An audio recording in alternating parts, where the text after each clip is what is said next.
మీకు అందరికీ నా హృదయపూర్వక వందనాలండి. లైవ్ లైవ్ చూడండి యూట్యూబ్లో. మధ్యాహ్నం సాయంత్రం మధ్యాహ్నం 12 గంటల పైన ఉంటుంది, సాయంత్రం 7 గంటల పైన ఉంటుంది. మీరు ఎప్పుడైనా లైవ్లో కలుసుకోండి. తప్పకుండా మీరు దేవుని చేత ఆశీర్వదించబడుదురుగాక. ఈరోజు సబ్జెక్ట్ ఏంటంటే, దేవుడు ఒక నిమిషం మనం చేయి విడిచిపెడితే మనం ఏమవుతాం. లాజర్ విషయంలో ఆయన రాలేని పరిస్థితుల్లో వేరొక చోట ఉండవలసి వచ్చింది. అక్కడ స్వస్థతల ప్రార్థనలు జరుగుతున్నాయి. ఫుల్ బిజీలో ఉన్నాడు యేసయ్య. అప్పుడు మార్త కబురు కూడా పంపించింది, లాజర్కి బాగలేదన్న విషయం తెలియజేసినా కూడా ఆయన నిర్లక్ష్యం కాదు, కానీ రాలేని పరిస్థితి. అయితే ఆయన ధైర్యం ఏంటంటే, తండ్రి నా ప్రార్థన వింటాడని యేసయ్యకి ధైర్యం. కానీ మార్త ఏమనిందంటే, ప్రభువా మీరు ఉండి ఉంటే నా తమ్ముడు చనిపోయి ఉండేవాడు కాదు కదా అని, లేదని కబురు పంపించిన వెంటనే వచ్చి ఉంటే నా తమ్ముడు బ్రతికి ఉండేవాడు కదా అని ఆమెలో ఒక అవిశ్వాసం చోటు చేసుకుంది. అప్పుడు ప్రభు ఏమన్నాడంటే, మార్తా నమ్ము, నువ్వు దేవుడు మహిమను చూస్తావు అన్నాడు. గద్దించినట్టుగా అన్నాడు. ఈరోజు కూడా మనము దేవుని వాక్యము నమ్మాలి, ఆయన మాత్రమే నమ్మాలి. ఆయన మాటల్లో జీవం ఉంది, ఆయన మాటల్లో సత్యం ఉంది, ఆయన మార్గములో ఎంతో ధైర్యం ఉంది.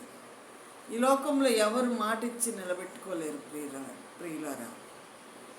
ఎవరు కూడా కట్టుకున్న భర్త కానీ, కన్న బిడ్డలు కానీ, కన్న తల్లిదండ్రులు కానీ మాట మీద నిలబడరు. కానీ యేసయ్య మాట మీద నిలబడతాడు. నా జీవితంలో దేవుణ్ణి నమ్ముకున్న తర్వాత ఎన్నో నేను వదిలి రావాల్సిన పరిస్థితి వచ్చింది. వదిలి ఉండకపోతే ఈరోజు నేను ఇంత సాక్షిగా ఉండేదాన్ని కాదు. వదలాలి, దేవుడి కోసం మనం దేన్నైనా వదలాలి. ఎందుకంటే మన కోసం ఆయన ఎంతో త్యాగం చేశాడు, ఎంతో ప్రేమించాడు ఈ లోకాన్ని. అలాగే లాజరుని, మార్తాని, మరియాని ఎంతో ప్రేమించాడు ఆయన.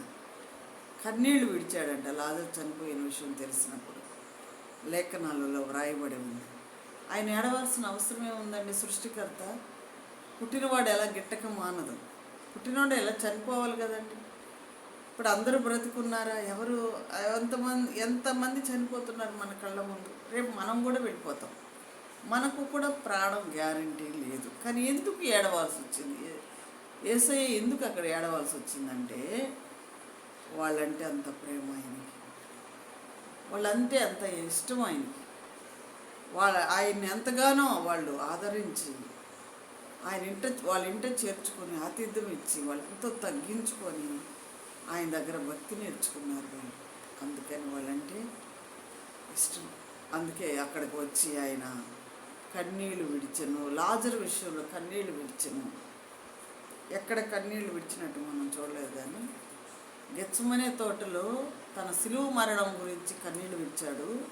తర్వాత లాజరు విషయంలో, వాళ్ళ ఇంటికి వచ్చిన శోధన విషయంలో కన్నీళ్లు విడిచాడు. అయితే తండ్రి కుమారుడు మాట విన్నాడు, లాజర్ను బ్రతికించాడు. హల్లెలూయా.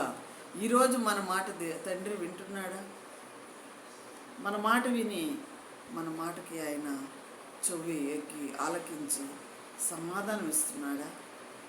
మనం ఒక్కసారి మన ఆత్మీయ స్థితిని పరిశీలన చేసుకోవాలి ప్రియులారా. నా జీవితంలో జరిగిన ఒక సన్నివేశం మీకు చెప్తున్నాను. చాలా కష్ట పరిస్థితుల్లో నేను ఒక బ్యాంకులో పనిచేసే ఏజెంట్కి నేను ఛార్జెస్ కట్టి లోన్ తెప్పించుకోవాలనుకున్న సమయంలో ఆమె నన్ను డబ్బులు కట్టించింది, కానీ లోన్ తెప్పించలేదు. చాలా కష్టమైన పరిస్థితుల్లో నేను ఇవ్వాల్సి వచ్చింది. తర్వాత ఎంత అడిగినా కూడా ఆమె రిటర్న్ నాకు లోను తెప్పించలేదు, ఆ ఛార్జెస్ కూడా నాకు ఇవ్వలేదు. తర్వాత నేను అడిగి బాధపడి తర్వాత మెసేజ్లు పెట్టి ఎన్ని చేసినా కూడా ఆమె నాకు మాత్రం నా అమౌంట్ పంపించలేదు. అయితే నేను ఒక మెసేజ్ పెట్టాను, దేవుడు ఇంక నేను అడగను, దేవుడు చూసుకుంటాడు అన్నాను. మీరు నమ్మండి నమ్మకపోనండి, వాళ్ళ చిన్న కుమారుడికి మైండ్లో ట్యూమర్. చూసారా, దేవుడు మన మాట వింటాడు. అయితే ఆమె కూడా దేవుడు నమ్మిన బిడ్డే, కానీ ఆమె ఏ మార్గంలో వెళుతుంది? సాతాను మార్గంలో వెళుతుంది. నా ఇష్టం, నేను లోకంలో ఎలాగైనా జీవిస్తాను, దేవుడిని నమ్ముకున్నా కూడా నేను దేవుడి మాట వినను, విశిక్షణ జ్ఞానము లేకుండా ప్రవర్తిస్తాను, నాకు మైండ్కి సాతాను ఏ ఆలోచనలు పుట్టిస్తాడో వాటి ప్రకారం నేను జీవిస్తాను.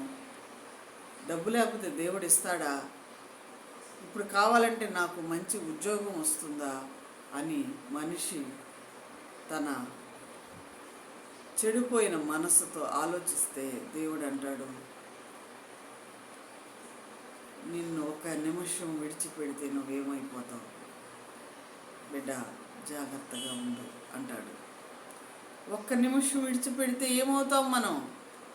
మన పిల్లలు, మనము, మన భర్త, మన భార్య, మన ఉద్యోగాలు, మన ఇల్లు, మన వాకిళ్ళు, ఈ పలుకుబడి పరపతి ఒక్క నిమిషంలో గల్లత్తైపోతాయి.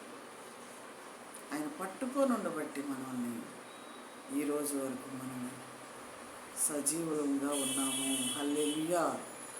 ఈ వీడియో చూసి నాకు కామెంట్ చేయండి, ఎంతవరకు మీకు అర్థమైంది, ఈ వీడియో ఎంతవరకు పోతుంది, అసలు చూస్తున్నారా చూడటం లేదా తెలుసుకోవాలని ఆశపడుతున్నాను. ప్రియులారా, తప్పకుండా వీడియో చూసి షేర్ చేయండి, లైక్ చేయండి, సబ్స్క్రైబ్ చేయండి. మీకు అందరికీ నా హృదయపూర్వక వందనాలు.